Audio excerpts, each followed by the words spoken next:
From the great state of Texas, you are now listening to Skip the Noise Podcast, a Rounded Edge media production. Thank you so much for joining us. And by us, of course, I'm referring to Rick, a.k.a. the Brown Python Ben, a.k.a. Mexican Nostradamus, and myself, Benjamin Benji James, here for another stupendous episode of the Skip the Noise Podcast. It's going to be episode 55. Shout out to Mac Tacklebox for the music. And man, oh man, the other day I caught wind of a subject that's a little disturbing. You know, I myself, as a young man, never made it to air quote Boy Scouts, but I was a Cub Scout. I did. I bet you were a Weeblo. I did get to Weeblo, as a matter of fact, sir. I bet you did, bro. But I didn't blow anybody in that process. So I think that was 3 years. Like, what is it? Cub, bear, whatever, wolf, Weeblo, yeah. But didn't blow anybody. Wait, you weren't a bear?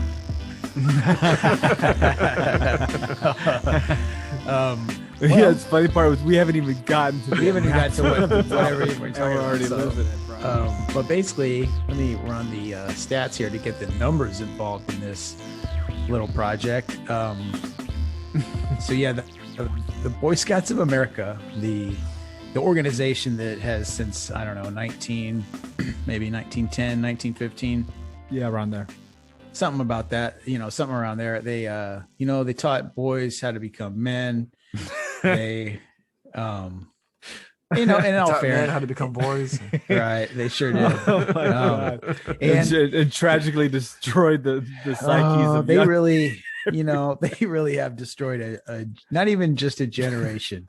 We're going about 3 or 4 generations. Yeah, bro. By the fucking Boy Scouts of America. Boy, oh boy. What happened? What happened? And so this is like almost as, if not more egregious than the Catholic Church cover up. So the Boy Scouts of America, they recently, the news is, the reason why we're talking about this isn't something that is completely out of the public eye. Everybody knows the reputation for the Boy Scout leaders, getting involved with their Boy Scouts that they take out to the woods.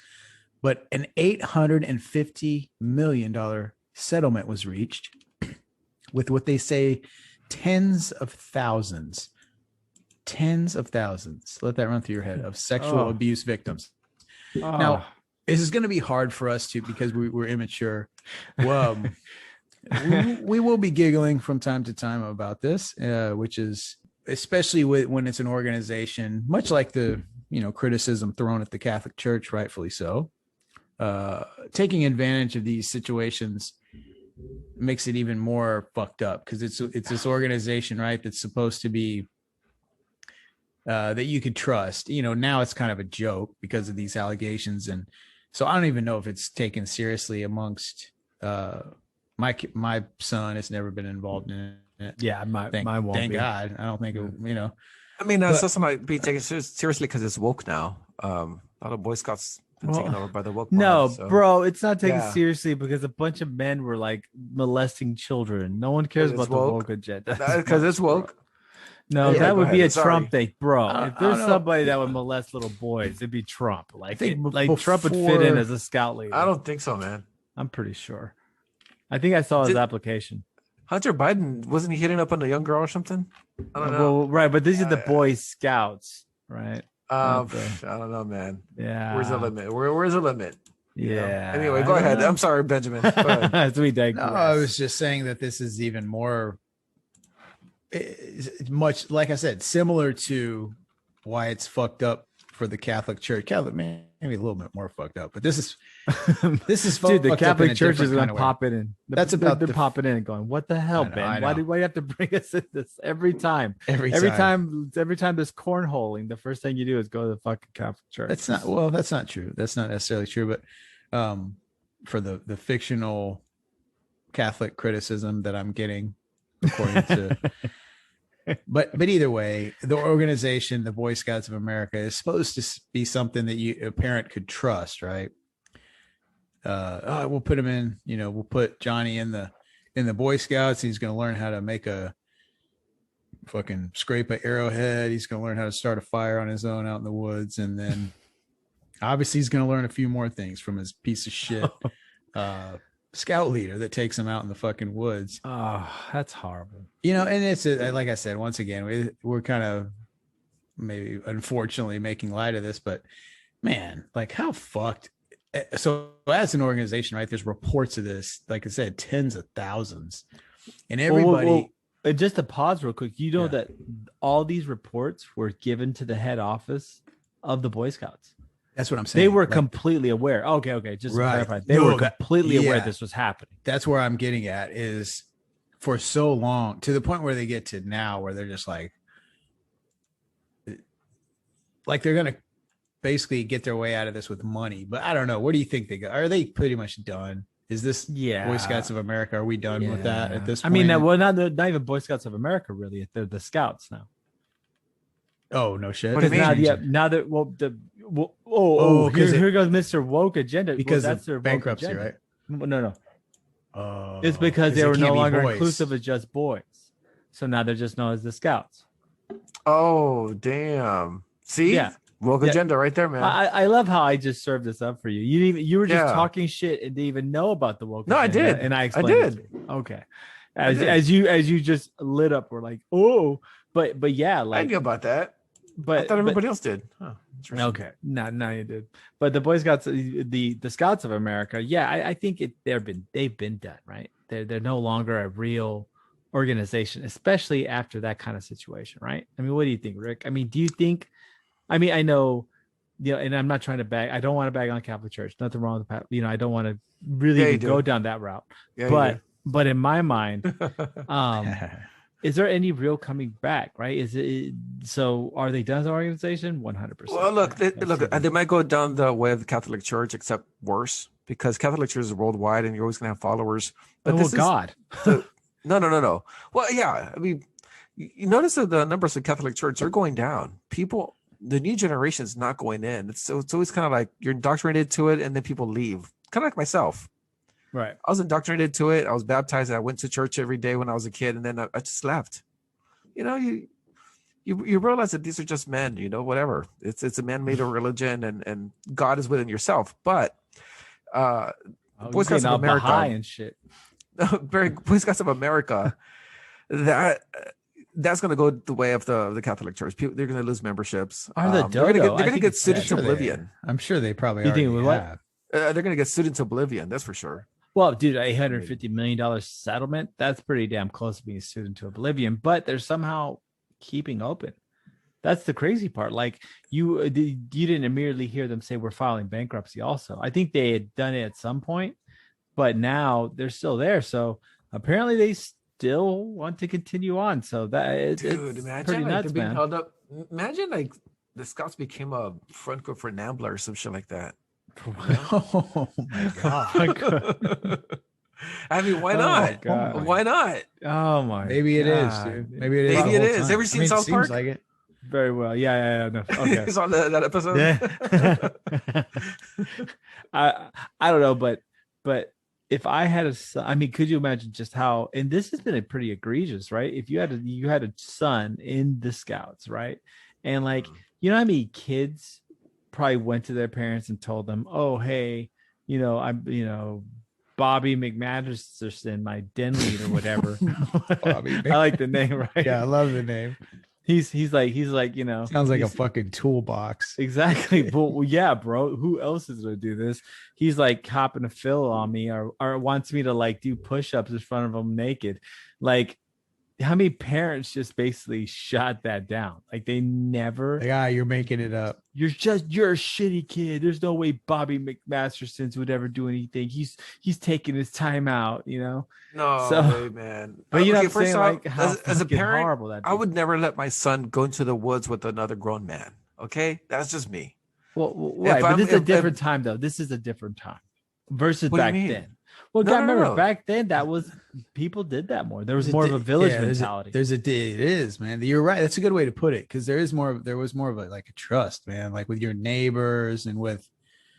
Yeah, I can see that, bro. I mean, just in art, like, I mean, from when I was a kid, dude, I remember like we trusted. You had block parties and shit. Like you knew your neighbors, like they were a part. Exactly. You had keys, bro. We had keys to my neighbor's house.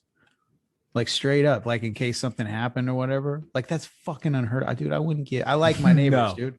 I really like my neighbors, but none of them are getting keys, man. I'm sorry. It's just different. You know, I agree. I 100% agree. Yeah, we straight. I just thought of that. I just thought of that. It was crazy. I just remember we had key because sometimes like they'd go out of town, we'd fucking just let ourselves in and like take care of their fucking fish tank or whatever the fuck, you know, like whatever we were doing. But like they just let us, fucking come in the house, like do whatever. Like, I think I was with you once. You do that a lot, like some of your neighbors and stuff. Like, you remember you had to help. I don't know why. I house that memory in my head. Yeah, for people and shit. Yeah. Remember, I used to do that a lot. Yeah, dog sit. Yeah, I was like a professional fucking dog sitter for a minute. You ran that block. Yeah, I did, man. Yo, you need your animal taken. I almost was gonna open up. You know what's fucking hilarious is there was a moment in time where I was very closely considering like opening up a fucking like LLC for that. Why would you not? That's so. Dude, you know how much money they make? Yeah, I know. It would have been. Oh good. My god, dude! If you like, let's say you want to board your dog. Totally off topic, but you know it's like usually $35 to $40 a day. Oh yeah, dude. I know. At least, sure. At the very least, dude. That's money. I missed my fucking window. No, dude, you gotta take care of that animal, man. No, just open one now. Call it "Skip the Noise." Do it like animal sitting. I'll just add it to our shit. Yeah, exactly. Fuck it, bro. You already LLC'd it up. Fucking animal sanctuary. Yeah, that is true. I don't have to. Animal sanctuary. Yeah, you're gonna be a Tiger King. I know. If you see fucking bear with a pistol, smoking meth, like banging two dudes that aren't even. Whoa, hey, what? This is not. What do you think this is? The fucking Boy Scouts of America over here? Hey, you know what I want? Was that the topic we were on? Yeah, no shit, right? Hey, one more thing before we switch gears. Talk to another unfortunate piece of bullshit out of the news. No, but before I do that, you know what I really want real bad, man? I really want a goat. I think that would be fucking dope to have a goat.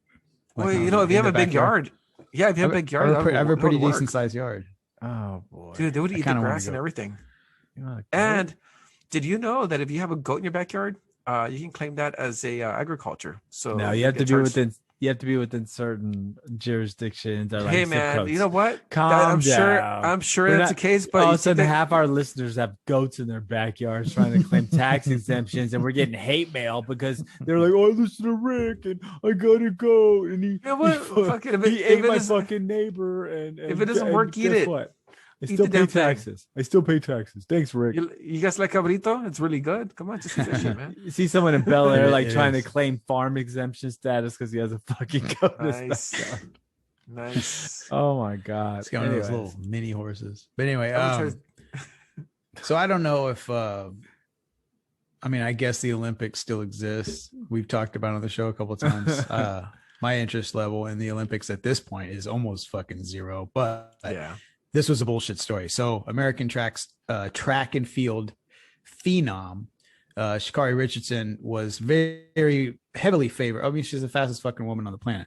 So obviously heavily favored to win gold in every fucking variation of running fast you could probably think of.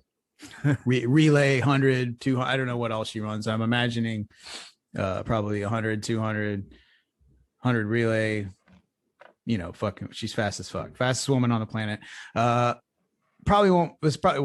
going to miss the Olympics, right? Because of suspension due to testing positive for marijuana. Something that grows on once we went, you know, we've talked about this many times. It's fucking bullshit that this is still a what's the word? Suspendable offense. Dude, it's like it's for marijuana. It's not for like a steroid. It's not for performance. No, just straight marijuana. Just straight marijuana. That's all it is. Yeah. Nothing else. Like it's not like she was doping up like Lance Armstrong or anything. I mean, she was just smoking weed. Dude, it's the biggest bullshit. She had a rough day. She sat in the couch, smoked a doobie. Well, did you chill the fuck out? That's it. Did you hear why she smoked it? Like the reason why? Her mother had just recently, because she's her mother had just recently passed away. Oh damn! Oh yeah. So she was just coping. She going through? Imagine this: your parent passes away. You're training. I mean, can you imagine the training regimens that she's going through preparing for the Olympics? I mean, who the hell doesn't smoke a joint getting ready for the Olympics? You know what I'm saying? Like, why would you not? Can you imagine how amped up you are, man? Something preparing that's like for that shit. It's like It's something that's like essential to your, well, maybe not. I mean, you can, I'm sure, I guess you can do without it. I'm not saying it's essential. Like, it's like the air you breathe. No, man. I mean, for some, it's the blood in your veins. I guess what I'm saying is like, it's just, it's a, you know, overall wellness. Like the fuck, it's not anabolic steroids. Like right. And also, and not only that, the intent on it, nobody's smoking or eating or whatever marijuana for the purposes of like, oh, because this is gonna make me faster, or this is gonna make yeah, dude. That's just not the fucking it has nothing to do with each other. Yeah, just because you're high doesn't mean you're lighter, right? So it's not going to help at all. It's totally ridiculous. It's nonsensical. It's archaic, and it's just stupid. It's outdated. You know? It's based on it's did you based hear what on Biden ideas. Said? No, what did Biden say? So they asked him about it. Yeah. So fucking. I know what Biden said. He goes. That's what he said. That too. Well, before he did that, then they gave him peanut butter jelly. Some meth. Then they gave him some meth, and he's able to handle a conversation. But so after post meth, they asked him. They go, "Hey, what do you think about Sha'Carri Richardson?" He goes, "Well, she broke the rules." Oh, damn. This is coming from someone who said they would legalize marijuana, first off. And all this bullshit, right? And they didn't mean it. That whole agenda has completely gone blue. I mean, I know we've seen some stories where they're trying to reintroduce it, but to be honest with you, the conservative judges from the Supreme Court are actually commenting more on marijuana legalization than, you know, the guy, Kamala's she was never going to do it. She's a fucking narc. But Biden now, you know, she should follow the rules. Well, that's kind of shitty, bro. You're the president of the United States, right? You should, you know, this is dumb. It's dumb. And here's the thing. I mean, to play, you could, I'm sorry to cut you, but like, just quick little thought. It's like, you could play devil's advocate and be like, I mean, it's true. Like I guess she broke the rules, like, cause that was a rule. And I'm sure she knew. So, I mean, you make choices, right? But I think the thing that this points out is how fucking stupid it is that weed is a banned substance. You know what I mean? But go ahead, Rick. I'm sorry. Oh, no, I was going to say, no, for Biden to say that means he'd never meant it. I mean, he's, not to go off on a tangent here, but he's gone back on a lot of things, just to put it that way. But no, you're right. I mean, she's not doping up. She's cool. I think she's going to be reinstated. Have they reconsidered her? No, bro, this is done. She's had to accept a 30-day. So basically, they cut her a deal with a 30-day suspension that will allow her to run one event in the Olympics. What's the penalty for having a dick in a women's sport? Oh boy! Oh boy! What's the penalty for that? I guess it's kind of shaped like a joint, but like I guess that's the tie-in. I guess. Can you smoke it? I mean, joint and dick. Okay, but you smoke both of them. I guess. No, I guess so. Pole smoker. But like so. I guess that's the truth, right? It's like, oh, okay, it's if you fucking burn some weed, that's a problem. But if you were a man for 35 years, it's totally cool to compete as a female. That's totally fucking cool. This is a little fucking stupid. I mean, fucking shit, dude. I mean, it's like where the archaic and the woke meet. It's like it's almost and while Rick may have not say it the most Shakespearean with Shakespearean eloquence, that was the most not Shakespearean thing I ever it was heard. very Shakespearean. That shit was like Somali pirate, no, like it was 1996 literature. Like that's how that shit sounded. I mean, indeed, it was the antithesis of dude such chick with a dick. Chick with a dick, and we don't, it's. And I know the name of this episode. No, that's not. No, that'll take Apple about 7 days to fucking send it up. Approve it. Yeah. I've stars on here. At least fucking Apple will listen to that episode. What? This is really the submission chick with the dick? So obviously we discussed the controversial subject of transgender athletes, which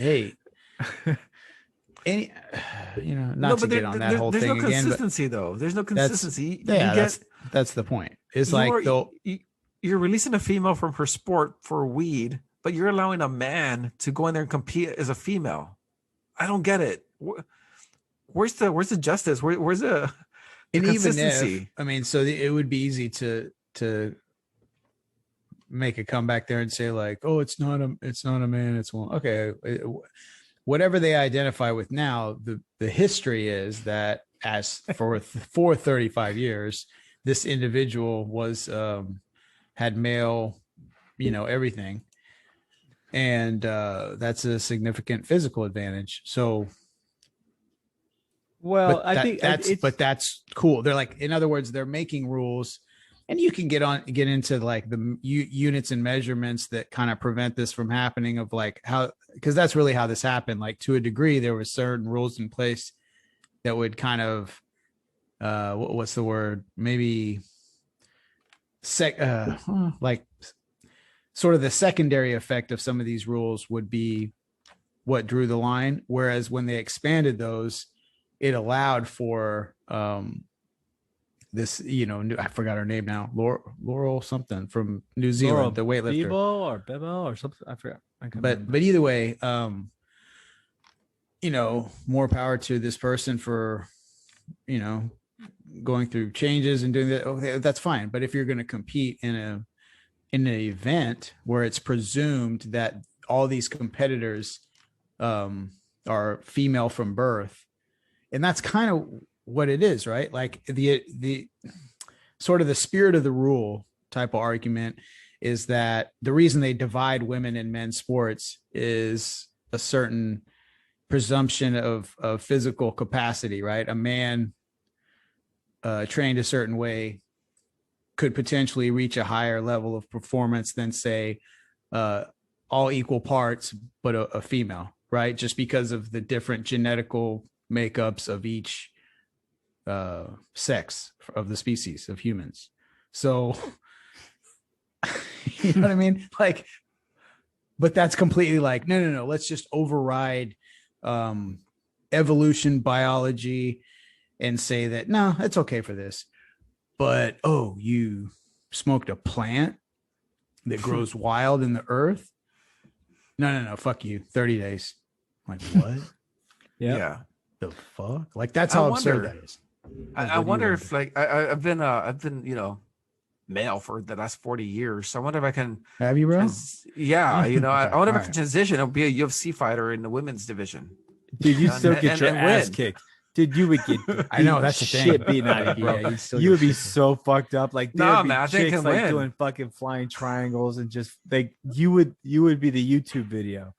Like, everyone's like, oh no, right? No, man, I'd come out on top. I'd be the lead UFC fighter, get contracts and shit. I can do that. Dude, no, bro. Moving on. Continuing with your nonsensical sequitur here. Where are we going? Let's talk Afghanistan. Fuck yeah, okay. All right, cool. Anyway, much love to Sha'Carri. I think I can become something now. I can just leave this podcast behind, leave this whole life, and just be a UFC fighter in the women's division. Absolutely. Oh, dude, that's my new rule. That's my new goal. Dude, I roll with women daily that could turn you into a pretzel. Really? Yeah, they would fuck you up so right. bad. I've seen them fuck up men, like white belts come in, and it's so weird. And this happens some places and doesn't, but some like white belts will see a female with a higher belt and automatically assume, oh, I got this. Easy. But that's the whole point of jiu-jitsu, is to give the smaller person an advantage against the bigger person. You'll see these chicks lock these guys up, and they're significantly weaker. Armbar, choke them out, and it's just crazy, dude. Really? So, yeah. No, jiu-jitsu is the equalizer. We made this my great Ronda Rousey analogy, right? Where somebody who's trained their whole life versus even, myself who, competed in sports. I'm still like, I'm just using the name Ronda Rousey, the biggest name, or any of them, dude. No, not even that. The lowest, not even Ronda Rousey. Probably like a chick in the strawweight division. The fucking, not even the like top chick. just a chick that trains every day, like comes into my backyard and starts cutting my trampoline up and kicking my fence all over the place. And I'm like, hey, what the fuck? She's probably still fucking me up because she trains fighting, right? For sure. But moving on. But yeah, exactly. But if you take an average of female versus an average male, right? Same weight. Yeah. Not one that's super trained, then the dude's gonna win. Yeah. But no. A trained female fighter, you're gonna have to step it up because they're gonna fuck you up. Like they're gonna knock you out. And it's just the way it goes. A trained fighter in any aspects always gonna be bigger. But you see that with even littler guys, right? You see a smaller guy that's trained fighting will mess up a way bigger guy. Dude, there was this viral video going on Twitter. This UFC fighter just knocked the shit out of this dude at a bar. Joe Schilling. Joe Schilling, yeah. Good Joe Schilling. Dude, that was fucked Kurt Schilling, the fucking pitcher. Yeah, that's what I was saying. And just a little outside. Yeah. But anyways, dude, Joe Schilling fucked him up. Fuck it for real, bro. Oh my god, he dropped a combo on him before the dude could even. He didn't even it was bad. And he didn't know nothing about it, and he was already on his fucking face, like done. Out cold. That was a setup, though, man. Yes, that's what set it up. That's what I was gonna bring up. That was the weirdest video. That looks so unnatural. Like, okay, the guy's kind of like, haha, like the dude's in a suit. So let me set up if the listener here has no idea what we're talking about. Professional kickboxer Joe Schilling was walking. Oh, well, okay. First of all, there's some drunk dude that they just happen to be filming, whoever is the cameraman, at some weird bar. A karaoke looking bar. Yeah. Like, so the guy, maybe that he was at a wedding. I don't know what the situation was. I don't know much about the whole backstory. Like a bar. It was like happy hour. But I'm saying he's wearing like a full suit. Like, I don't know, maybe you know how like he's got to work or something. I don't know what the situation. Something's going on. Yeah. But he's wearing a full suit, so he's at some kind of event. Man, he's dressed up, and he's like he's joking around or something. They're filming him. Well, then all of a sudden, like walks up Joe. Like, what the fuck? Like, that's so random anyway. But anyway, and then the guy's in his way, and Joe Schilling just kind of like bumps into him. So the guy turns around. And he didn't even really have time to be like, "Hey, what the fuck?" It was just kind of like, he bucked. He did, but it was like so. Dude, fast. His shoulders moved. Hey. His shoulders moved, dude. Okay, well then Joe Schilling quickly annihilated the problem, like so fast that before it was even a thing, like dude was already out cold. Yeah, and then just casually walks off, like just fucking whatever. So it looks like maybe he might have set the phone because this was taken. I think the phone was set somewhere. Like there was no shaking going on. You know when it's a viral video, like the phone shakes and stuff. You know, someone's holding it. It was very still. You're right. It was super still. No very still. That is weird. Rick, that's a great. So it's kind of like he set the phone, press record, walked around the table probably, and then purposely bumped into this guy, knowing that he was going to buck up because he's probably drunk, and just beat the shit out of him. Dude, he dropped him bad, bro. Yeah, like he went zombie. Like they had that seizure when they get knocked out, where their arm goes straight, like the Hitler salute, but they don't know they're doing the Hitler salute. Like, bro, that shit's for real, man. Like the dude's gonna have a traumatic brain injury for the rest of his life. I mean, that was fucked up. But that also goes to show, right? If you're drunk, don't buck up to people, or just don't buck up to anybody anyways, right? Because you really don't know who the fuck you're starting shit with. Yeah. So just stick with the concept. And this goes for all young men, anyone out there. If you don't start no shit, won't be no shit. Just stay out of problems. If someone wants to be aggressive, get the fuck out of there.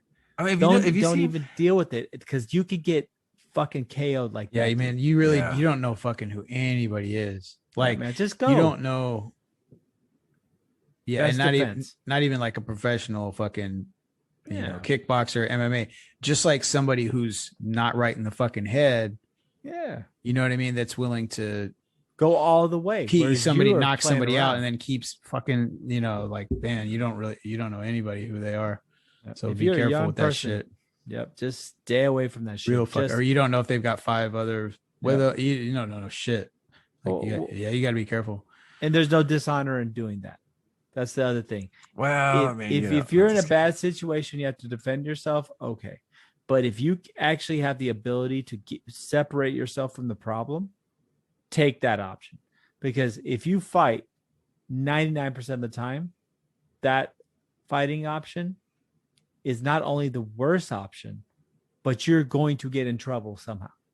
Whether you got your ass beat the shit out or the cops going to get you.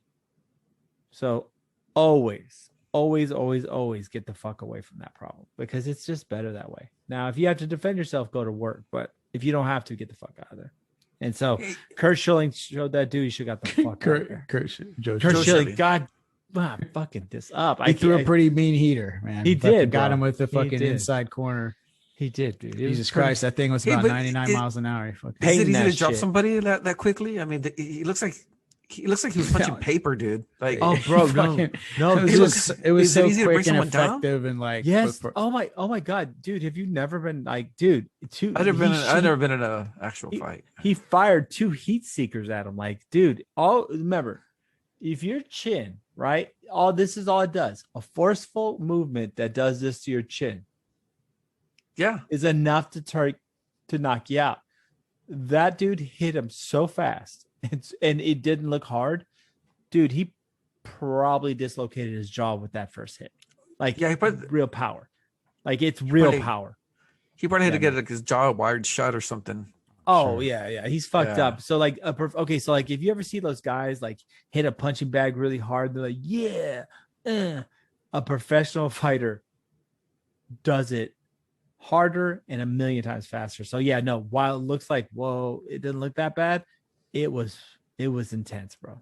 It was intense. Yeah, man. You could take somebody out. Shit, look at old Mike Tyson fights. And this was a fucking professional fighter against other grown professional men. I mean, Spinks was 13 seconds. Right? Michael Spinks was a big dude, bro. That was a big fucking guy. I know that. That's what they do that's how they earn their living. Yeah. So here you are, just a regular Joe Schmo, right? Fucking like running hedge funds, snorting like coke every once in a while off a hooker. And, you're getting blasted at the karaoke bar trying to like, do the Macarena so you could bang Betty from fucking accounting. And some dude bumps into you and you think you're fucking Billy Badass. Turn around, dude. It's just how it goes. And you turned around on the wrong day on the wrong person. That's why, if that happens to you, just move on. And now Betty has to pick your ass up from the floor. Yeah. Probably call the cops and maybe your wife. Yep. And you're no longer banging Betty from and all Betty can talk about is how your head banged into the ground. And then you get fucking world starred. And then you like you said, your jaw's wired shut. Yeah. And I fucking sipping off a straw, bro. When I was 13, I played it was at an arcade, and I was playing NBA Jam against this dude and his friend. The dude was he was kind of quiet, but his friend was all loud and shit, like talking shit. These guys are like I said, I'm like 13. These 2 douchebags are like easily like mid-20s.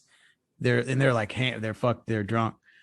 And the one in the back, like the one who wasn't playing, but that was talking like in your face. Like he was talking all this shit, but he had his jaw wired shut.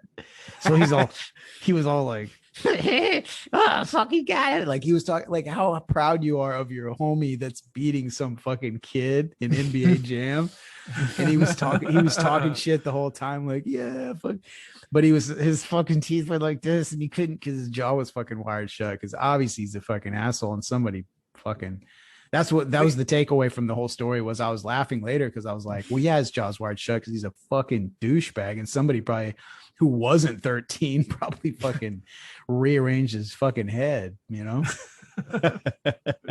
like it all makes logical sense, Dude, but NBA Jams, you could talk some serious shit during that game. Oh, no. Every time I played that game, I talked so much shit. But how it was like, on fire. Yeah, exactly. Dude, that was it's a perfect. I didn't mind the shit talking. I was just like, hey, like, don't be so. You're not that cool. You're a grown adult, like with your jaw wired shut, talking shit to a kid, and you're not even playing. Like your homie's playing me. you're just in the background, like God, yeah, he's totally second fiddle on that one. He was even the fucking dude, plenty, bro. That guy really sucks. I'm feeling attacked right now, guys. You're feeling attacked. I'm feeling attacked right now because I was a Cider Kid like 2 weeks ago, and I was doing the exact same shit you're talking about to my kids. Playing Mortal Kombat. Oh, you talking shit to kids? I mean, college kids. You know, they don't know any better. I've been out of college for 20 years. So how many sexual harassment claims? How many sexual harassment claims are you gonna have? I don't know yet. You're gonna be like the Mexican Bill Cosby. Is this he kept just dropping pills into everyone's drink. It was crazy. He's like, my dick's going in someone tonight. Nice. Anyway, nice. Mortal Kombat while singing that in the background. Finish him. You mean I'm gonna finish? I'm gonna finish in him. Fatality. You see Rick just bumping. Did you see that Rick bumping some way or something? He screams out, "Fatality!" Flawless victory. Oh my God, it was a messy victory. Oh.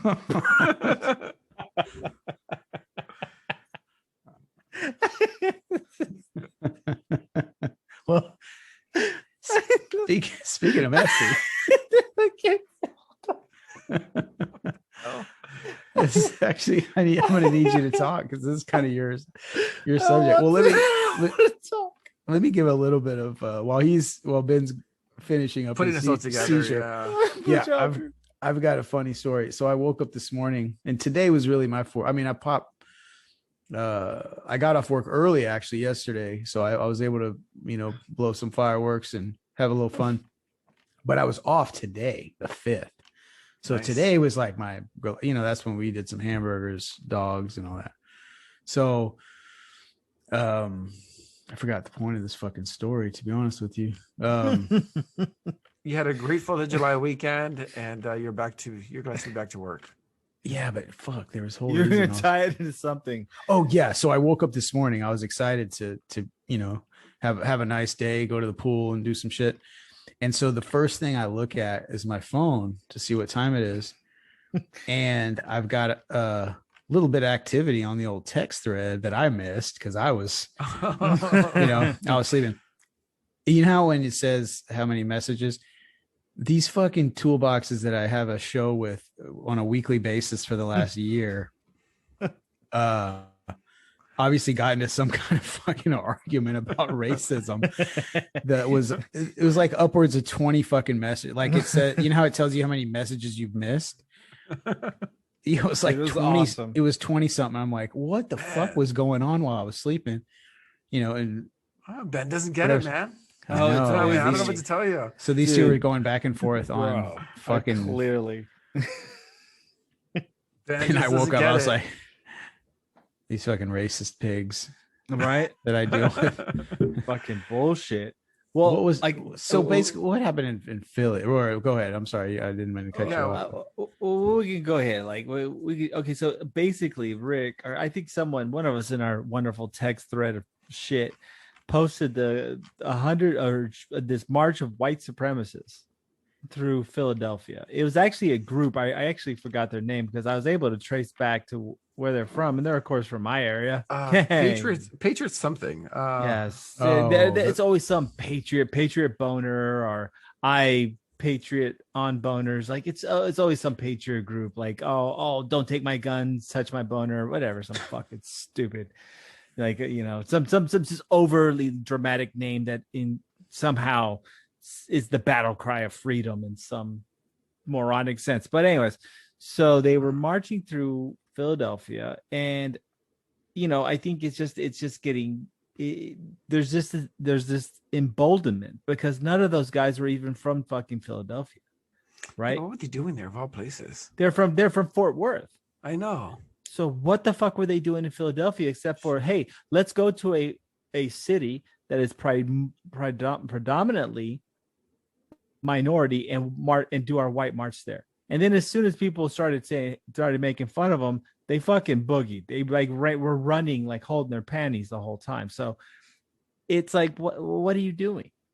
Like, what's this whole concept of even? What's the whole concept of even having a white supremacy march? Right? Like, I don't even get that. Like, it's just dumb. They're exercising their First Amendment right. They can't. Right. They can't.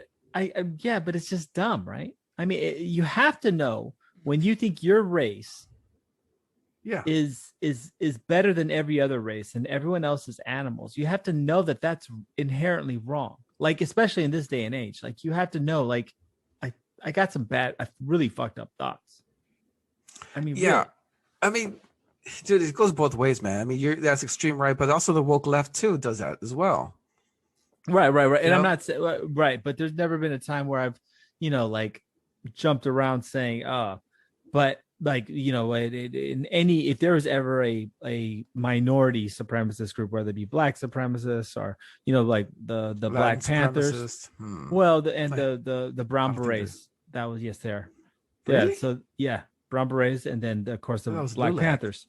No, LULAC. Oh, come on.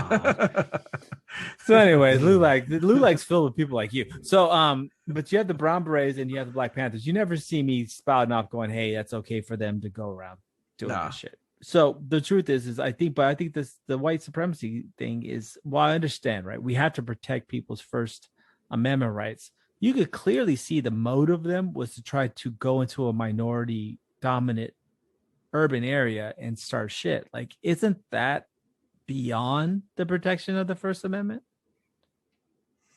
I think you're testing it. You're testing your safety.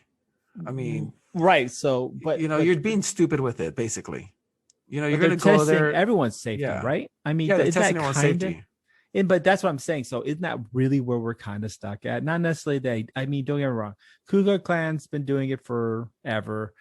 The Black Panther Party was doing it really hardcore in the 60s in California, right? You've seen these groups do that, but these guys were looking like they wanted to start shit. But you know what? They were starting shit, and then they left. Exactly, and then because they're a bunch of poons, dude. They all talk all this shit like white race. Oh, we all badass. But then when a couple of dudes started heckling them with some cell phones, they were running down the road, like terrified. Dude, you know what? I don't know why they went to Philly. I've been to Philly. I've gotten lost in Philly. That's just fucking scary, bro. Right. Why the hell would you do that? Exactly. So they went, but that's what I'm telling you. They went to a predominant minority city that's fucking, they thought they were tough. And then a couple of dudes started world starring and saying they put them on videos, and they ran out like a bunch of little fucking poons. So, but that's what I'm saying. I think their intent was to start shit. I think their intent was in this grandiose scheme of theirs. They thought, we're going to face down a bunch of minorities and put them in their place. And then a couple of them popped up and they ran. Like they did you not see they were outnumbered? They're probably outnumbered 10-1. No, bro, it wasn't even that. It was 4 dudes with cell phones, and they were able to terrify this group of white supremacists. So all I'm saying is, that's weird, right? I mean, like I said, all for First Amendment. I understand some people are gonna have different beliefs than I do, and stuff like that. But I think this was where they literally were trying to hurt people. Like this, they were trying to start shit. You know what I'm saying? So I was reading the rap sheet on Wikipedia, kind of their history and whatnot. Oh yeah, that group. They haven't done anything of significance of either violence or destruction of property. The most that they've ever done is slap stickers on people's cars, and they got tagged by the police for that. Right. And so now, I'm total badass. I put stickers on people's cars. I put a Trump sticker on him. He's fucked. Now let's go to Philly and start some shit. I mean, did they not watch the Fresh Prince? Did they not see what happened to the Fresh Prince? I mean, shit, dude. He was just playing a game of basketball, right? And he's just chilling out after school, and a couple of guys up to no good. They're up to no good. Yeah. Started making trouble in his neighborhood. Got it. One little fight, and the guy was spitting him in the air. What do they think was going to happen when they went to Philly? But yeah, so that's my whole little kind of I think that was kind of stupid, but not as stupid as a bunch of guys that were heavily armed that got pulled over by Massachusetts state troopers that said when they were being questioned that they do not basically recognize the laws of the United States. I've seen that. This is crazy. So Massachusetts, one second, I actually have the story pulled up over here so I can be a little more proficient. Basically, the Massachusetts police pulled over a group of heavily armed guys that basically belonged to something called the Moorish American Arms. And the best part is they were all dressed up in like little military uniforms and shit. They get pulled over. They said, "We don't recognize your laws." And then they disperse into the woods. So then it becomes like a 12 to 18 hour hunt for a bunch of wannabe G.I. Joes. Were they caught? Yeah, all of them were caught. I mean, they clearly, they must have skipped tactical awareness in Massachusetts woods or something in one of their little like classes that they take. But yeah, they were all caught. But this once again kind of showing you that this is, so if you combine this with the white supremacist guys, these are the poons of these far right. Or I wouldn't even throw a far right. I'm not even going to try to make it political. Of these extremist groups, these are just the poons, right? These are the dumb ones, and they're getting brazen enough to do these things. What are the real extremist groups planning? Dude, isn't it weird that Biden deemed this the most significant threat to America? I have to agree. He's right. I don't think so. Right. I don't think so. Oh no, dude! But think about it. These are the. I mean, this week it was that. Last week it was global warming. But anyway. Right. But that's a pretty scary thing, though. But these poons, these are the worst ones, right? And they're feeling so emboldened as to commit these dumb things, right? What about the real ones? What about the Michigan Wolverines? What about real paramilitary extremist groups? What are they planning? Nothing. I don't know. Absolutely nothing. I don't know. Dude. If they see the poons acting, they're gonna have to do something. No, man. What's going on is if they feel emboldened, it's because they've probably seen the news of all these cities burning with impunity. You got people burning down courthouses. No one's getting prosecuted for that shit. They're burning businesses. They're burning, they're shooting people up in the streets. Come on. Nothing's happening. If they feel emboldened, it's because they're going to go out there and then they're not going to do anything to me. I'm going to go out there with a gun. No one's going to do anything to me. I don't know. There's a lot of lawlessness going on right now. Nothing's, a lot of prosecutors aren't prosecuting the people that should be committed, charged with a crime. So anyway, I don't know. It's stupid. But it's stupid. Nobody's getting prosecuted for anything, and it's bullying a lot of people. Basically, that's what I'm trying to say. Well, but I'm also thinking that right now, that I think you're that's definitely a part of it. But I think that also part of it is just the ideological divide has gotten so wide that I think it's really waking up the extremists, and that's why we bring up these stupid stories. Yes. They're a bunch of poons doing it. These aren't really scary people. They're dumb. But if you notice the riffraff are doing something, that means that the big ones are planning something. So that's what gets me nervous. And I think Biden is right. But I've been saying this since the 90s, though. I've been saying this about extremist groups since the 90s. I think they are a serious threat to the United States' sovereignty. I think we have a real problem with these paramilitary groups.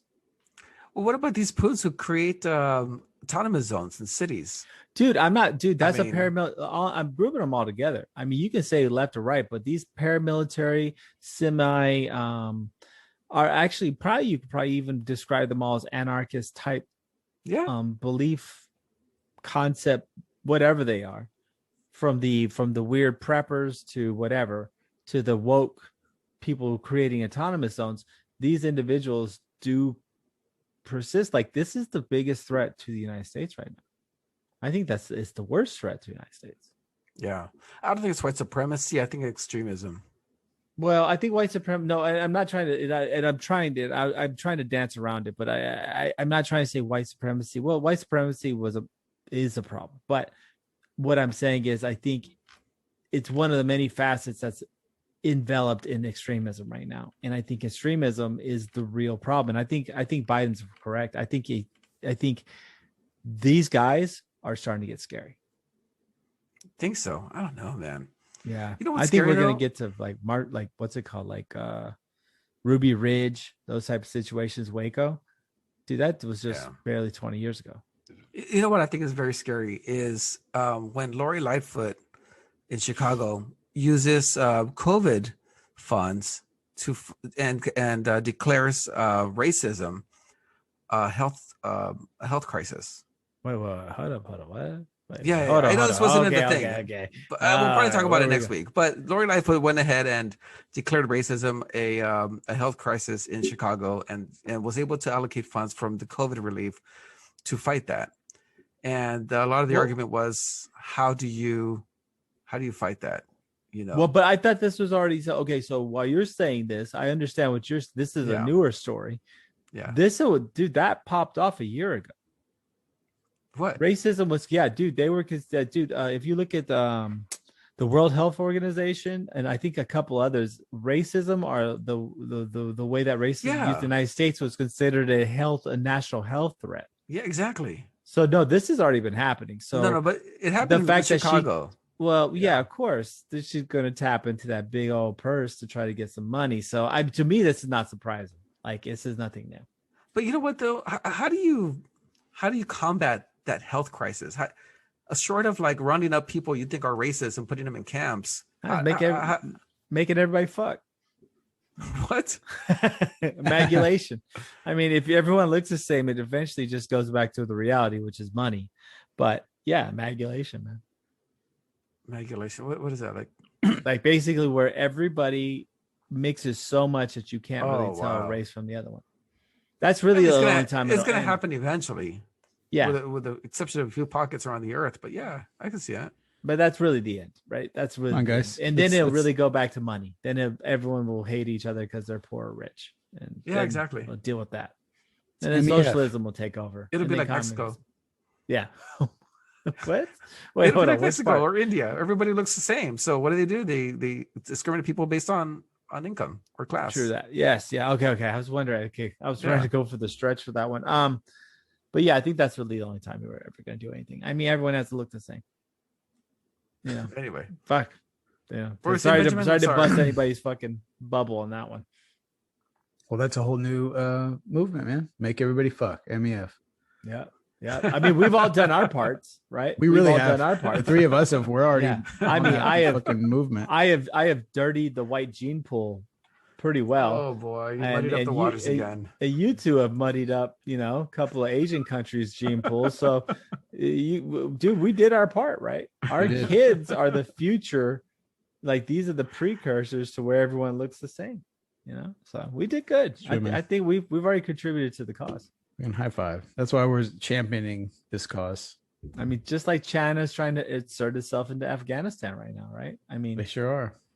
That's the Chinese amalgamation project now. I mean, I know we're going to echo back on this real quick because we talked about it last week, but just hot off the presses, China has now struck a deal for a major roadway and like kind of a transportation type roadway system throughout Afghanistan for, I believe it was $64 billion.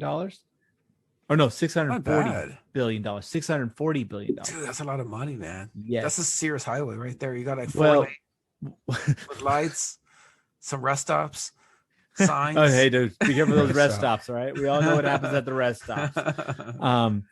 But yeah, so Rick's said is that China will not attack by the the sword, but will bring the pen, and they also brought the purse. So, with that being said, this is a significant,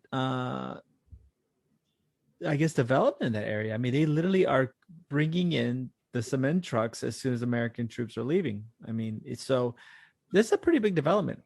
I'm telling you, man, they're not going to go in there with the military. They're going to go in there with money. They're going to go in there with infrastructure. They'll be like, look, guys, look what we can do. We can propel you to the 21st century if you just let us in. And they're going to do it, and they're going to take over. China's going to take over. I don't think so. I think it's the art of war, man. It's the art of war. Yeah, but I think Afghanistan's that one exception, because what's going to end up happening is China's going to try to build this road. Yeah, the tribal leaders are not going to accept this road. Yeah, they're going to blow shit up. And exactly, dude. If they get interconnected and that you can move military and troops faster to suppress the problems, they're not going to like that. And they know that. They know their tactical advantage is the Kush, is the mountainous areas, all that. They know that's why they can survive. You take away that advantage, they're never gonna let you do that. They're gonna blow those fucking roads to hell. You're never gonna see Afghanistan become, The only way that this gets derailed and it goes to that point is if the U.S. intervenes and starts giving weapons to these groups. Bro, we've already probably started giving them weapons. Yeah, that's what I'm thinking. They've been having weapons since fucking. Yeah, I mean, we fucking gave them their first weapons against the Soviets. Then we're gonna end up just doing it again, and then so stupid. That particular, yeah, man. Because the thing is, like, an issue. Yeah, China, they'll shake hands with, like, whoever if it's the Taliban or whatever whoever the leaders are. But you can't control the tribes. Yep. And that's where the problem is. Like, they'll have it, on paper, like they'll have the agreement, and then Afghanistan officially will be a part of all these like trade agreements and all these things. And obviously that's very strategic for China. And they got Pakistan involved right there on the on the border as well. But it actually getting it done, that's what's going to be the tough part. Yep. I don't know, man. I think physically creating those roads, because there's just so many, all the tribes and shit that they're going to fucking. Yeah, I agree. I just don't see them being able to do it. Well, the thing is, here's the thing. China does have a lot of money, and they're going to go in there and build these roads, but they're also going to give a ton of money to the strongest military group in Afghanistan, which would be the Taliban. And they're probably going to go in there and say, like, look, if you tribal leaders fuck with us, we're going to bring the Taliban in here and blow you guys to hell. And they're going to stay away. I mean, yeah. At some point, the industrialized country is going to take over, and they're going to overpower these tribes with their own people. That's how you do it. That's how the Spanish did it with the Aztecs. They brought in their, they got the Indians, the other natives in the area, to go against the Aztecs. So why wouldn't China do that? Why wouldn't China just come in, make friends with the strongest military presence in Afghanistan, and tell them, okay, this is what we're going to do. This is how we're going to do it. And you're going to get a ton of money for it. Because that's what we did. We didn't do that. Yes, we did. No, we allied ourselves with a very sizable force in the north with the, with what's it called? The poor people that get kicked around everywhere. What are they called? Kurds. The Kurds. The Kurds. We aligned ourselves with the Kurds, though that's to the south, and to the north we aligned ourselves with the triads, that one group that was already in northern Afghanistan. Yeah. Oh, wait, hold on. Was it the Kurds? No, the Kurds, I think it's that's in Iraq. Right? That was Iraq. To the south. And then to the north is another group that was like the triad or something. They were north. Anyways, we allied ourselves with very strong groups and used them to destroy a lot of the Taliban, but it doesn't work against them. It will never work. And I'm telling you, China will try to do the same thing. They're going to try to buy their way through it. And they're just going to realize Afghanistan, if one thing, very hard to conquer, even harder to avoid the corruption that's in that system. It's just not, it's like I said, hey man, as long as they plan on a 50 to 100 year situation, and at the same time, don't try to pull any like political bullshit, and try to enforce their system. I mean, maybe, but it's going to be a lot of death because China doesn't put up with that shit. And they're not going to be like the United States, like handing out candy and shit to people. So, and we saw with the Russians, how the Russians got dealt with. Same thing will be the Chinese. It's just not much, man. I think it's just an area where that area needs to somehow come to consensus on how to be ruled.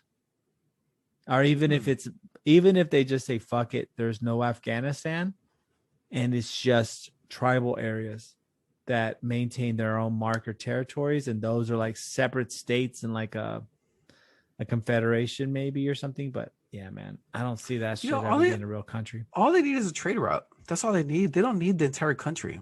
Like you said, they need that road that goes from China all the way to the Middle East, and they need to patrol that road. Okay, right, bro. But that's it. No, dude, it's more than that. But yeah, but think about the logistics to do that are very difficult. I think if one road, that's only one target. That's the piggy bank that all these groups are going to hit to get money or supplies or whatever they need from the U.S. to disrupt Chinese problems, or to cause the Chinese problems. So, nah, man, I think it's just one of those. And you I could be wrong, but I just don't see China or anyone dealing with Afghanistan. Afghanistan needs to just split up and become, a confederation. Yeah, something, man. Because I just don't fuck with them, right? That's just that one place you don't go to. You don't go driving through certain parts of any city late at night. You just fucking leave Afghanistan alone. These motherfuckers ain't playing. They're just gonna do what they do. They have literally seen every major world power crumble trying to deal with them. So it's not worth it. Interesting. Yeah, man. You gotta stop making the same mistake each time. I don't see China get into military conflict in Afghanistan. Maybe they just step away. If it gets too rough, I think they step away. I think that you're right. I think they're smarter in that absence. They'll be like, "Oh, fuck this! No. Yeah, we're not doing close this the border shit. up again. Then we're just gonna go attack Taiwan. We'll see y'all later." So yeah, no shit. That's bullshit. Taiwan, we just send a couple of jets and we can take it over. So yeah, I just don't see them. Yeah, it could be a thing. But anyways. Moving forward, I think it's time for a break, gentlemen. Get a little, time to take a pee-pee. Maybe, time for you to pause if you're in the car, just relax. Hopefully you don't, see any interesting road rage incidences. So, so we'll see. Maybe that's a little echo for what's coming. Yeah, a little foreshadowing. Nice. Ooh. Well done. Little teaser. Yeah, man. I wish that wasn't showing. Feel kind of fucked up laughing, but hey, it makes me giggle for some fucking reason. You're a weeblo. 5-year-old, I'm a weeblo. But yeah, well, I think we'll go ahead and begin this break. And I'm not sure what tunes I've got lined up for you at this point, but I'm sure you'll be grooving to them.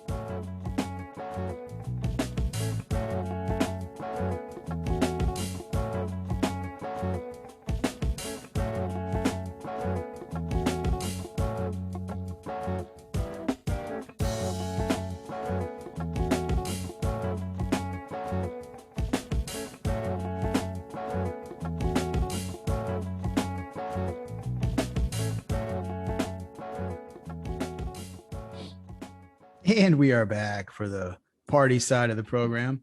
And we're going to kick things off with a little local story. Every now and again, we've got a great story from good old Houston. We say local because I know Ben's up there, lonely DFW, but in spirit, he's here with us. So when we refer to local, that's what we mean.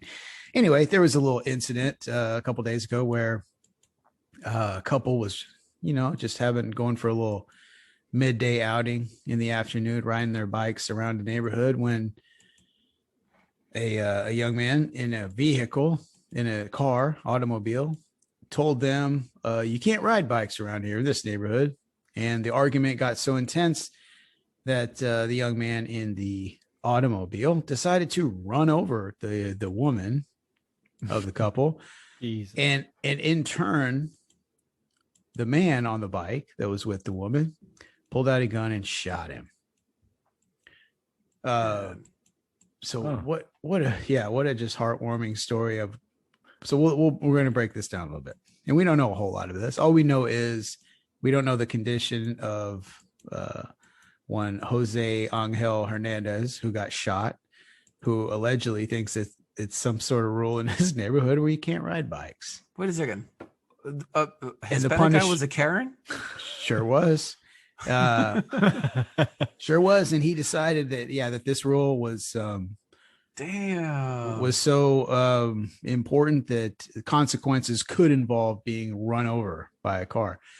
So obviously his assholery kickstarted this whole thing. But what's great about it is just the dude on a bike's got a gun. Fuck you. Man, hey, dude, you gotta be careful. You gotta be careful running over cyclists. Exactly, dude. You gotta be just careful. If you want to do something aggressive towards somebody, just get ready for it to happen. Like horrible to you. So everybody's got guns. Once again, lesson learned. That was mind your own fucking business. That's all you gotta do. when I texted the guys about this one, I was like, man, this is the most fucking Texas story I've ever fucking heard. One, the guy going, I like that for some reason, I get a kick out of the fact that he's so aggressive regarding the rule in his head that you can't ride bikes around. Where the fuck can you not ride bike? I don't know. I just think it's funny that it's not funny. Well, fuck, Andy, at the end of the day, it is funny because he's the one who got shot. You know what I mean? So, I mean, it's not funny that he got shot, but it's funny that the reason he got shot. Yes. Yeah. Why are you being that big of an asshole? Like, all he had to do was keep driving, and hey, there's people, some people want to ride bikes. Exactly. So, fuck. That's all you had to do. Just keep going. Just keep going. Just like that guy who got knocked out by Joe Schilling. Just shut the fuck up, man. Exactly. Don't fuck up. He could have just shut the fuck up. None of that would happen. Or just say, yes, my bad. I'll buy you a beer. Something else. But that's how people are. And guys, get ready for this. Whenever the open carry thing blows up. Oh shit. That was the whole point of bringing this story up, was that bro. Yeah, get ready to see a lot of this shit. Oh, dude. Well, the thing is, a nightmare. It's very easy. Just keep your head down. That's it. Stay to yourself. Keep your head down. Drive speed limit. Do you not see how police act with guns? Now think everyone has guns.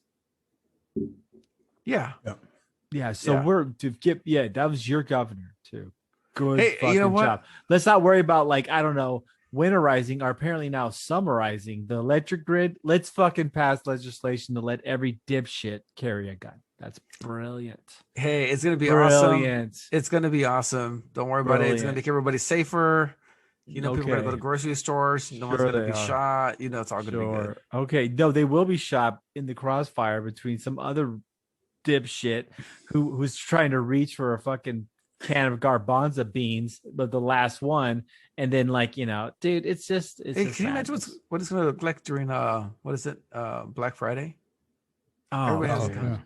It's gonna be called Red Friday because of all the bloodshed for people trying to get the $99 56-inch TV, whatever it is. No, dude.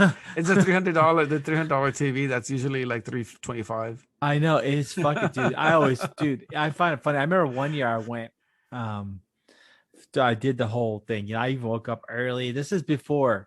Then, mind you, Black Friday didn't start. It actually started that Friday. So they would just open the stores like 4 or 5 in the morning, remember? Yeah. Versus now they just fucking keep open all Thanksgiving Day. But so you get there early to try to get the deals. And I went one year just to see the lines and what people were doing. Oh my God, dude, I was in a Walmart that officially opened at 6 on a Thursday for their Black Friday ads. They had all the shit wrapped in plastic around the main aisles of the store. People were there already. Just like they had their hands on some of it already, like holding their pieces of plastic. Oh, bro, it was madness. And then all of a sudden, just some guy goes, "Man, fuck this," and just starts getting the things and opening it up. And the whole cascade started. Cops and everyone, they just looked at each other and they were just like, dude, no, we're just going to keep people from hurting each other. We can't keep them from grabbing your sale items. Like, we're just trying to, keep death from happening. Yeah, bro. So imagine that now. Everyone has a pistol. It's going to be great. Well, people are going to show restraint. Good job, Abbott. It's going to show restraint. Texas is a good state. Whatever, bro. McConaughey's coming, bro. McConaughey. Oh, my God. He's coming, bro. McConaughey's going to take it over, bro. Hey, guess what? He plays the bongos when he's high in his front yard. He's a big Austin FC fan, and he's actually, if someone's really Texan, it's not Greg Abbott. Yeah, but is he smart? What is his policy positions? I mean, you do. Okay. This is just a good understanding of state governments for everyone out there. You do realize that the governor in the state of Texas is actually the weakest governor in the nation. Oh yeah. How's that? Power wise, he doesn't have anywhere near the powers of any governors in any other states. Well, that's gonna change from McConaughey because he's gonna be like, I need more power. All right. Hey, look, dude. He can do sit-ups and push-ups. But when I'm being honest, like everyone talks about like as if Abbott does anything, but you know who really pulls the strings in the background is the lieutenant governor. He has substantially more power than the governor does. And then beyond that is actual Congress. No, I'm being, dude, we're one of the weakest executive branches of all the states in the United States. You're right. And you know what? Under normal circumstances, you would be absolutely correct. But this whole COVID thing illustrated the importance of a good-minded governor. Okay? Because imagine... That's so anti-Republican. That's so anti-conservative. No, I'm telling you, dude. You want a stronger executive. No. This COVID thing highlighted what the role of government plays in creating policy for businesses, for people. Imagine we had a governor like the one in California here in Texas. They would have ruined us. Okay? Well, Governor Abbott was the one making these decisions on when businesses open, when they should close, who should wear masks. This was all by the governor of Texas. He was heavily criticized by all the other Republican governors. Exactly. Including DeSantis for anything and everything he did. Well, not really. No. But I'm trying to illustrate that the power that he had during the pandemic here in Texas was phenomenal. But it wasn't real power because nothing ever happened. Just like they made several edicts and no one had to follow them. See, even Ken Paxton made that stupid, he wrote that stupid essay regarding like COVID restrictions and you have to do this. And everyone's like, okay, well, guess what? No one listens to y'all anyways. What COVID to me showed was the fact that our local governments actually were the scarier ones. Yeah. They were taking executive powers. They were doing things. Whereas Abbott was talking shit, but he couldn't do anything. If Houston wanted to do something, they did it. He didn't do anything. He couldn't. He laid on the ground like a little baby and got spanked. Lena Hidalgo wanted to take us to hell and back, man. They put a diaper on him. Bro, Abbott stopped her. No, they put a diaper on him and gave him little pow-pows. The only reason why Abbott was able to do anything eventually was the fact that he had to try to take it to like a constitutional thing. But governors in Texas have no power. Right. Whenever they were trying to do the implicit powers of it, whenever Kim Paxton sent that whole thing out to everybody regarding like, oh, you don't have to follow COVID protocols or whatever. And everyone just ignored him because they knew it was stupid. It had no bite to it. Just like the Texas governor has no bite. It's pretty funny. No, man. Like Lena Hidalgo wanted to keep us closed a lot longer. She wanted the bars to be closed a lot longer. And Abbott overrode her on a lot of things. Are we really gonna die on the hill of bars being open? Is that really bars, the hill we want to die? There's capacity limits. Is that really the hill we want to die on? There's also capacity limits. Open? There was bars. There was businesses. Yeah, I mean, women probably didn't get their ass beat the hell out of, and just other societal problems that happen with alcoholism in our society. Oh boy! And that's when Party in the Back went dark.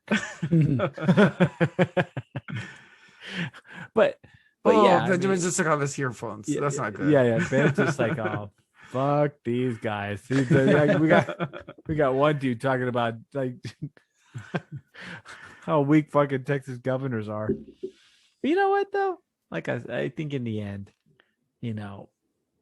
Abbott, McConaughey, dude, latest polls show they're neck and neck now. McConaughey was 10 points down. I had no idea that there were even polls being conducted about that shit. Already happened. Dude, he's going to go for it. And guess what? He's going to fucking win. He's not going to win, dude. There's no way. Win. Mark my word. He's going to win as a Democrat. No, I think he's actually talking about running as an independent. Oh, he's not going to win. Yes, he will. You know what? Yeah, I hope he wins. I hope he runs. I really hope he runs. That's the reason why he's doing it. Yes. Please run as an independent. All right. Oh no, you were just talking shit a second ago. Now you're all up on McConaughey's nuts. No, he should run as an independent. Him and the Democrat partner. I mean, perfect. That's awesome. Yes, please. He's talking about it, but see, that's But think about it, right? As Texas is starting to become slowly the new California, due to the fact that all the California people are moving here, dude. It only serves fit that we have a movie star as our governor. That has been the same thing with California. And you know what? Happen? Arnold did a good job, and he was a Republican, and he won there. Yeah.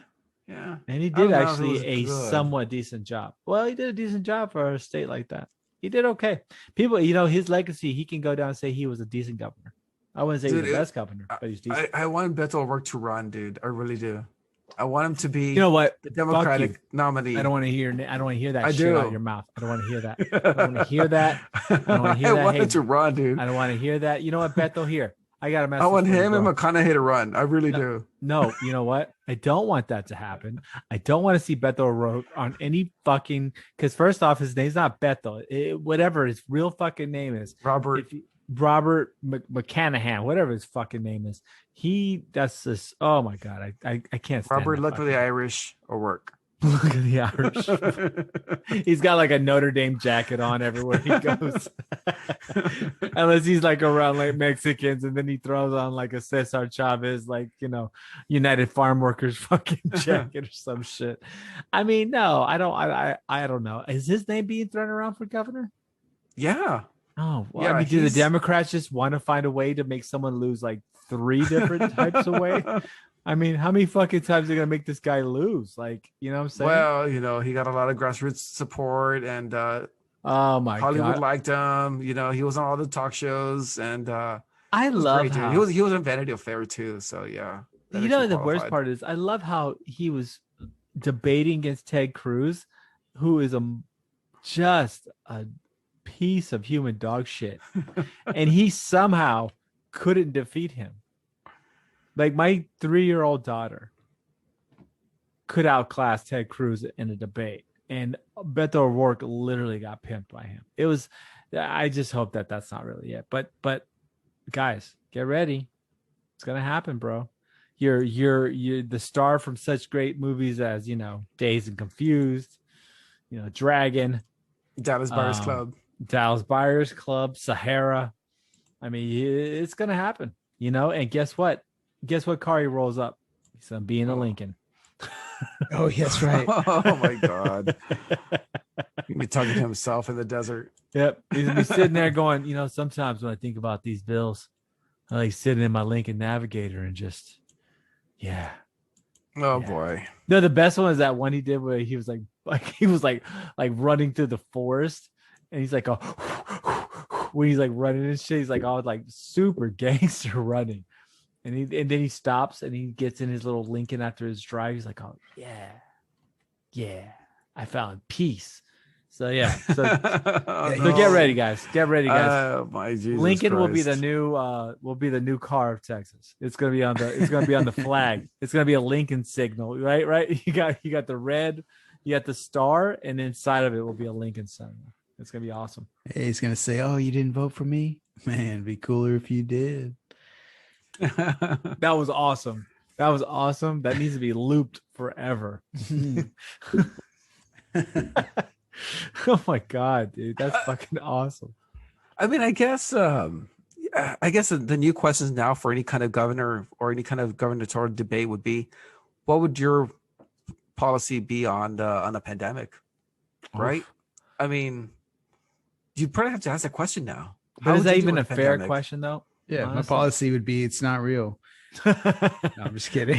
No, you mean you'd be Trump? Oh, you'd be like exactly. Trump. I'll be like, I guess for that no, question. I mean, do you support business being closed? Do you support? I mean, to what extent are you willing to affect the economy or trade off the economy for public safety? Well, my big fear would be fair question. Imagine a real pandemic. That's the real question of the whole thing. Imagine we have a real pandemic, though. So we gotta be very careful, right? This was pandemic light, right? Yeah, 600,000 people. Like people weren't dying and shit. Like and if people were dying, yeah. I'm not trying to discount, and it probably has personal ties even with me, but this was only 600,000 people out of 330 million in the United States. Significant for sure, but not what it could have been. what I'm afraid of at one day is that all of a sudden fucking some real pandemic comes, and then you got fucking, you know, Bobby McMasterson, senator for fucking Georgia, going, "We've been through it already. It wasn't that big of a deal." And then the shit wipes out everybody. It really fucking kills a lot of people because we politicize these things again. So that's the only thing that kind of spooks me out, is that this particular test run was a baby pandemic. Imagine a real one, one that really hit the kill factor of 3. Yeah, that's the thing. And not to discard, like, obviously people died in this, so I don't want to make that light, but yeah, what he's saying is, and what I was saying too, is that it could have been like the percentage wise of deaths. Can you even imagine? Like look, in other words, the bigger point is, like, look how much this disrupted society. And it wasn't even, I mean, it really was more of a matter statistically, people getting sick and the healthcare strain, and but yeah, as far as like actual death toll, at least in the States, I mean, it was higher than a lot of places, but the actual numbers compared to what it could have been, dude. Oh, bro, think about it. So that's my biggest fear after this whole thing's all said and done, is what happens when a real one happens. You saw how miserably our medical system failed. Miserably. Like, I think it failed pretty well compared to the rest of the world. No, our whole medical system failed miserably. What are you talking about? Most of the deaths were because we were using fucking ventilators on people when we shouldn't have been. Yeah, we all said we know what to do. Right, but they started but instead of actually trying to deal with the situation like most times you do by a fact-based, condition-based palpitation, like trying to maintain the patient base, they just said, "Oh shit, they're sick. Throw a nuclear bomb on it, and it should help." Nice. A lot of the problems we had was medical malpractice. But and I'm not trying to say that just because of our system being not universal. What I'm trying to say is medicine across the world failed. Yeah. Everyone failed. So think about a real pandemic. And imagine all the shit that happened with the medical systems around the world now dealing with something that killed, like, let's say 2 out of every 10. It would have been a complete meltdown of our society. Yep. It used to be that we never heard of pandemics because nature very rarely would produce anything that was lethal enough to cause a pandemic. But now these things are being created in the lab. Right. Now it's real. Now there's a real possibility that shit might happen. Unless you count smallpox. Smallpox was, that wasn't created. That was real. No, that was real. It was created by nature. Yeah. Smallpox was super deadly. I mean, unless you had, what's it called? Unless you had exposures. Or plague. Plague was also a pandemic, and that killed a lot of people. That was natural. Yes. But now you got these lab-borne viruses that are being created. Yep. And they're not being careful with these things, or maybe they're, whatever, some nefarious reason. But these do have a chance of getting out. And 100%. So now you got nature trying to kill us. You got these labs trying to kill us. Anyway, it's going to happen again someday. Right. In our lifetime, think about but think about the real one and all the dysfunctions we've acquired. So we have a generation now that has acquired all the dysfunctions of handling a major medical crisis. And then whenever it happens again, their prejudice will basically seep back in, and the way they'll react, it'll be millions of lives lost because of it. So unfortunately, this particular pandemic it's really set us up for a really bad one whenever it does happen again. Or a good one if we learn our lessons. We don't learn our lessons. Come on. We don't learn shit. That's not going to happen. Yeah, exactly. What I say, hey, how many people kept attacking Russia in the winter? How many people have gone through Afghanistan? How many times have people tried to occupy countries, with solid, resistant movements and actually prevailed? It's just, we make mistakes and we continue to do it. And that's the problem. So yeah, that shit's repeating itself. When the real one comes, we're fucked. It'll be fine. Yeah, I don't think so. No, do you know what was scary though? The beginning of the pandemic was the lack of food. It really hit home. Toilet paper. No. I mean, there were lines at HEB, dude, that stretched around the building. These buildings are huge, and the lines stretched all around the building, and there was no food. And you're thinking to yourself, like, what the hell, man? Like, there's no food. What are we gonna do? I can't hunt. Yeah, I don't want you hunting. You're gonna end up shooting people. No, the animal's gonna end up eating me. That's the problem. Oh boy. Well, I remember standing in Walmart. So I forgot total relativity of the situation, but I had already kind of somewhat planned that this thing was gonna suck. So me and Amy had bought a bunch of food. I remember when I was telling you guys, remember we had that talk and I was like, guys, buy at least 2 weeks worth of shit now. Mm-hmm. Yeah. Remember? And I was saying, you're like, yeah, whatever. You're like, you're stupid. And then like, yeah, exactly. And then the next thing you're like, oh no, oh no, I don't want to tell you about my experience with my Scoutmaster. But so, that was weird. I remember standing in line at Walmart 6 feet apart and they're only letting in like 30 or 40 people in the store total. And dude, it was nuts. I remember grocery shopping and everything was gone. Everything was gone. Couldn't get milk, couldn't get real meat. I mean, luckily I grabbed some chicken that another guy looked like he was going to shank me for. And yeah, dude, that's the truth. It's the food and surviving one of these pandemics is what's going to be just a nightmare later on. So, yeah, it's fucking crazy, bro. It's fucking nuts. I'm just hoping our alien overlords come and get us because this shit's bullshit, dude. Someone's got to do something. If we really, I want to see Vulcans come down and like reveal their ears and like. Oh, thank God. I'd be so happy because, dude, we suck at handling crisis, right? I mean, look at everybody right now. Everything's all fucked up. You try to buy a house right now, dude. If you try to buy a house right now, you have to not only pay for the listing price, but you have to add on like 10 or 20%.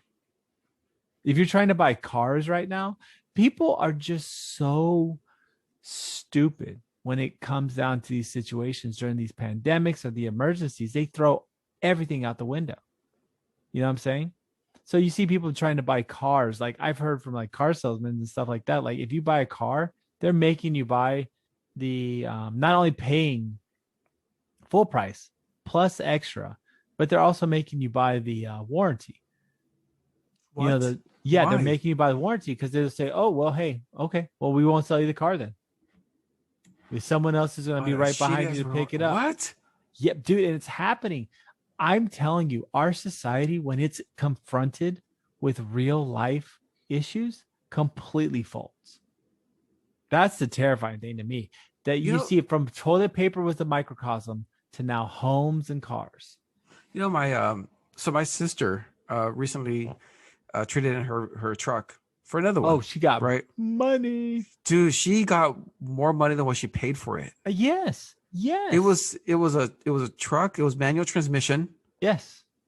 Dude, one owner, and she got more money than she paid for it from the dealer. Yes. I know, Wade. That's what I'm telling you. But then guess what? The truck she got was so fucking marked up. And I guarantee you she got the warranty. But they're doing it to everybody. And people are making these decisions. Like, do y'all realize in a year, the housing market, what's going to happen? You're going to have all these people who bought these houses at 30 to 40% more than what they should have, and then had to throw in cash. I'm telling you guys, we're watching one of the most crippling financial events ever as we speak. You know what's going to happen too?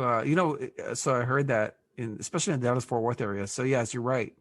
You got to put an offer. It's got to be 20 to 25% more. Yep. But you also have to write a letter to the seller. Oh, yes. Say why you want, why he should be chosen for that offer. Yes, bro. I'm telling you. And the worst part is, guess what? These houses are being appraised for lower than what the asking cost is. So let's say you're buying a house for they marked it to 400, right? They're only being appraised for 360. Wow. And so now you got to come up with 40 grand cash. Then you got to throw the 20 to 25% on it, because you're not going to be able to finance the house completely. So you're already down $100,000 to $150,000 just for this house.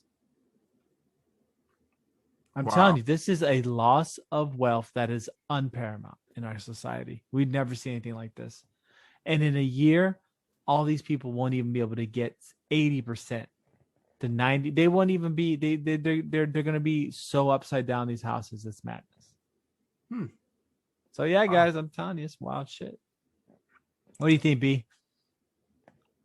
Yeah, it's just fucked up, man. Okay, well then. That's very well said. Very detailed, depth. Man, you really thought about that one, didn't you? Oh my god, dude! Remind me. Do you ever see? You ever seen Fifth Element? No, the movie Fifth Element. Bruce I Willis. I was in the theater for the entire time it was on, but I didn't see it. Dude, greatest movie ever. It's fucking hilarious. Like, there's this what's his name? Not Chris Rock. Chris Tucker plays this like intergalactic DJ, and like Bruce Willis, he's the hero, whatever. They have a cover for him to get on this planet, et cetera, but he has to say the word of the day. And it's like broadcast like 50 billion people in the intergalactic sphere or some shit. And every time he does it, he's like, cool. Or he'll say something and it just totally pisses off Chris Tucker. And when you just said, when we asked you, what do you think? And you're like, that's fucked up. I was like, I felt Chris Tucker's pain there. I felt Chris Tucker's pain in that moment. You know what's funny about the Fifth Element is I did go to that. Do you remember this story? I got dragged. I got dragged to watch the Fifth Element with a couple of people just after. I think the deal was like they bought the tickets and then we went to some chick's apartment. But this was in high school and she already had an apartment. Don't say the name. Okay. You know what? Yeah, I know you know. Yeah, now I know what we're talking about. Because she had an apartment. That was what was dope. Was the so chick weird. We went to high school? Yeah, she already had an apartment with some dude. An air cast. What? Okay, but I don't know why that was a random thought. I just remember.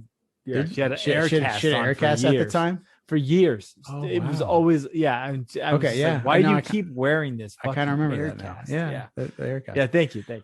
Anyway, her apartment was kind of, as you might assume, was kind of the spot, man. Because fuck yeah, there's no supervision or whatever. Clear it. Yeah, so a lot of illegal activities went on there, but it was a fun place. Anyway, we stopped by there, and I got so shitty that I think I went to Fifth Element with a couple of people and ended up barfing in the theater, and I didn't see one. I might have seen I might have seen like 30 seconds of it, and then that was it, and I passed out. Was I there? You might have been. I don't know. Were we like? Did you bring someone and I brought someone, kinda, or were you with someone that was there? It wasn't the same people that were the prom, right? No. That was different. Okay. That was when I chugged 2 40 ounces. The greatest in a row ever, bro. Remember, dude. Yeah. Well, you know what? We're gonna have to circle back because that'll be one of the greatest stories ever. That was quite a performance of alcoholism. That is how you ride. You rode dirty. Nice. Sure did. Can't bring it in. Got to drink it all here. Oh, bro, party time! Awesome. Yeah, it was that's an instant party. When you sneak it in your pants. No, I snuck it in my esophagus and my intestines, and then it came right out. That's how I smuggled in the. No, well, it came right out hours later. Yeah, remember? I kept it together. Dude, I was laughing so fucking hard, and I definitely missed confirmed fact. Yeah. I missed out on some fun. It could have had because I decided, fuck that one. It was verbally confirmed that's indeed I missed out. So anyway, don't do that, kids. Laughing. Don't get that drunk because You might miss out on fun. If you like, do you like girls better or booze? Because if you go too hard on the booze, you're gonna miss out on the first one. So, well, I mean, as an adult, 40 years old, I think I prefer the booze now. For the booze, yeah, I was setting you up for that one, right? Oh boy, I don't know, man. Maybe when I was younger, I would have picked the girls, but yeah, fuck it, dude. I think the booze is better now. Here it goes. All right, therapy time. No, therapy time. Let's talk about. So, was the man that dressed up like a woman that touched you? But seriously, like, dude, how many times has alcohol fucked up something for you like that? For me personally, or just like you saying me, like in general? No, I'm talking about just like anyone. Like that's just you. I thought you were pointing at me. I was like, damn, dude, like, do you really this motherfucker's calling me out, quite a few times. But I don't really want to go through each one. If that's what you're asking me, right? You're gonna be crying by the end of the night. Like, that's what I thought he was getting at. I thought he was getting it like, hey Ben, let's go through them all. Let's backtrack and let's talk about every time you fuck something up because you got too drunk. That's a fun conversation. 6 hours later, we're like crying. Yeah, everybody's crying. Having catharsis. You've like already called several people that you wronged. But overall, I'm just saying, like, overall, and that's for anyone. How many times have you just done way too much, drank way too much, and that just totally screwed up some prospect that you had? Did we? Bro. Not even a prospect. As recently as was it episode 29? If you want to go back and see how Benji fucked up his prospect for the evening on New Year's Eve of 2021. So yeah, that's not good. That was an interesting story. And I'll have an update. So one firework holiday to the next. Things went a lot better for me on 4th of July. So good. Good. Yeah. Thank God. And I still pop fireworks and I still drank, but different result. Much different result this time. So I'm happy to say that. But if you do want to hear about a crash and burn and a completely awful night that somehow I turned into an inspirational story, go back and listen to episode 29 if you're a new listener to the Skip the Noise podcast. And I think you'll be very entertained and inspired. 100%. That was definitely a heartfelt, uplifting story, akin to, like, I think so. I think it was 29, right? Why do I have that number in my head? Because it's a dope number. Whatever it was the New Year's one. So yeah, it was fucking awesome. We loved it. It was post New Year's, right?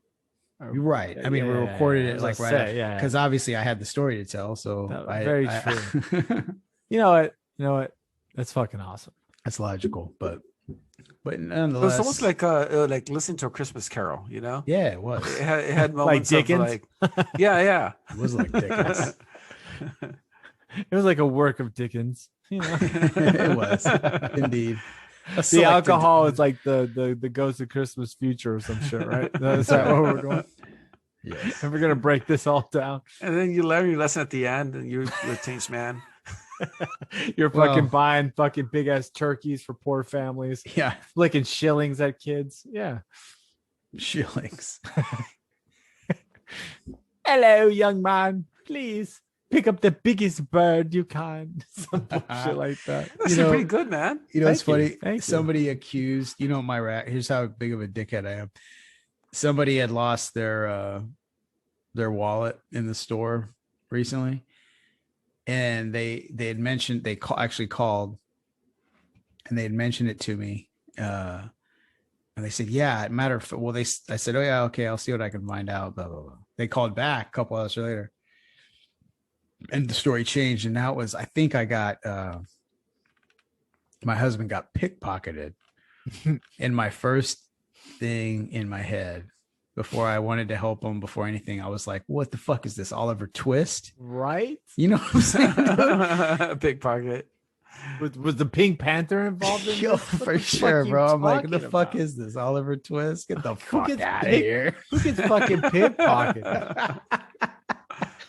No, just so you know, I do realize, yes, that fucking does happen in certain places, but I don't know, man. But does your husband not have PIN codes on his fucking cards? Like, what? Come on. The fuck, dude. Somebody's out there in the parking lot, like fucking flipping all the money around, going, "Got to pick a pocket or two." He's like, oh, we're splitting the loot from today's store run. Ew. Oh goodness gracious, dude, that'd been the greatest. Dude, there should be a modern day Oliver Twist where they're pickpocketing grocery stores. Bro, let's do it. You guys got, all the Skip the Noise listeners have to get ready for a theatrical debut. It's gonna be fucking money. Like Ben's gonna be like the new age, like fucking. He'll be the new Oliver. Like I'm gonna be like one of the like 2021. It's gonna be just fucking awesome, dude. Except, it's gonna get dark. It's gonna have romance. It's everything you want. Action packed adventure.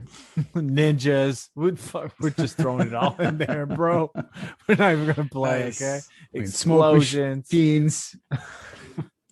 Rammstein will be like they'll play the beginning of the movie. That'll be just our opening credits. It's gonna be great. Wind machine. Wind machine.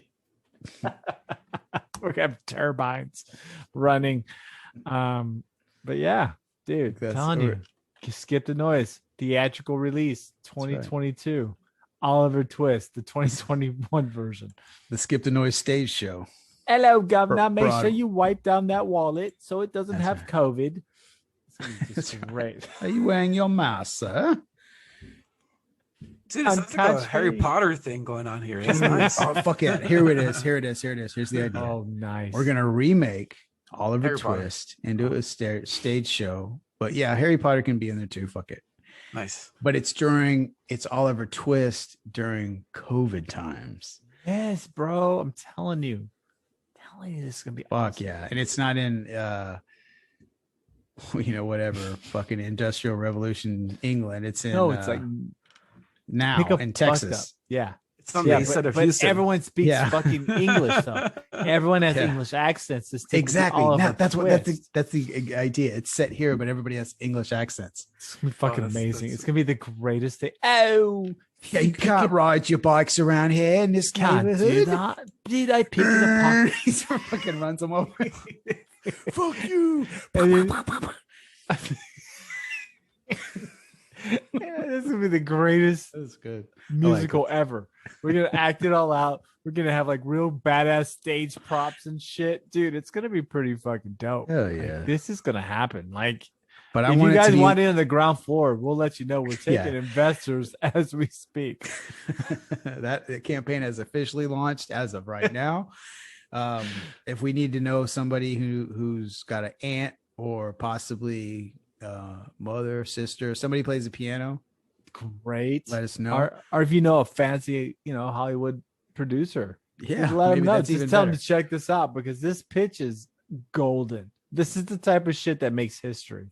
Okay, this is the type of shit that gets you elected mayor. Oi, governor, or governor. Dude, governor. Can I have more, please? No more. No more porridge for you. No more porridge, please. Another bowl, please, madam. Another. And with that being said, I think that's a nice little juicy bun to put on this hamburger of a project for the evening. We've got a stage production. Another seizure. We'll give a minute. I'll just keep talking because that's I'm good at doing that. Put a bun on this shit. Put a bun on this shit. I hope everybody had a happy 4th of July. And if you're not from America, then I hope you had a happy 4th of July wherever you are. It didn't have to be Independence Day. It could just be a happy 4th. Nice. You can be happy that day. Like somebody texted me, happy 4th of July. They said happy belated 4th of July this morning. So my response was, well, then I guess, hey, happy fucking 5th of July. Because that's what it is now. But either way, I get it. And that's funny. I thought that was kind of clever. I was like, well, then it's happy 5th of July. But it can still be happy. Doesn't have to be Independence Day. I'm perfectly okay with you wishing me a happy 5th of July. Do you understand what I'm getting at? I'm there. About you. Happy whatever fucking day it is for you. We can be happy. We can share the love and spread it amongst the world. So what's happening? It's good. We don't know. We are in the woods and there's no compass. Love it. And we don't have anybody that knows what's going on. That's right. We're on a voyage. We don't know what direction we're going, nor where we're supposed to be going. or what direction we've been. God. So we're gonna go ahead and close it out. I hope everybody had a great week and spread love all over. Spread love all over the great world that you. But once you get to the ice wall, because it's flat, make sure you pay Thor the right person. Yeah, you make sure you give him the coins. It's Idris Elba. Remember Idris Elba? So they can take you across the river of Styx. The river of Styx. Take you across the oh my God, the bridge of stones and the river of Styx. I love this shit. Yeah, hell yeah. We're gonna talk to Thor. Oh, it's Idris Elba, bro. Oh. Alrighty then. Yeah. So nobody knows what the fuck you're talking about anymore. No. The Ragnarok, motherfuckers. We got that's right. This down. Thor 2, Electric Boogaloo, and with that, we'll close the show. Skip the noise 55. Turbo. That's it. Turbo. Yeah. And we'll see you next week. Man, everybody have a good one. Any parting words, gentlemen? I think we pretty much summed it up. I think we're okay. I think we're good. We found something here. So anyway, have a good week, everybody. It's been fun. I hope you learned something. At least we could drop a couple nuggets. So take that with you. Make yourself a better person. Everybody else around you. Have a great week. Bye.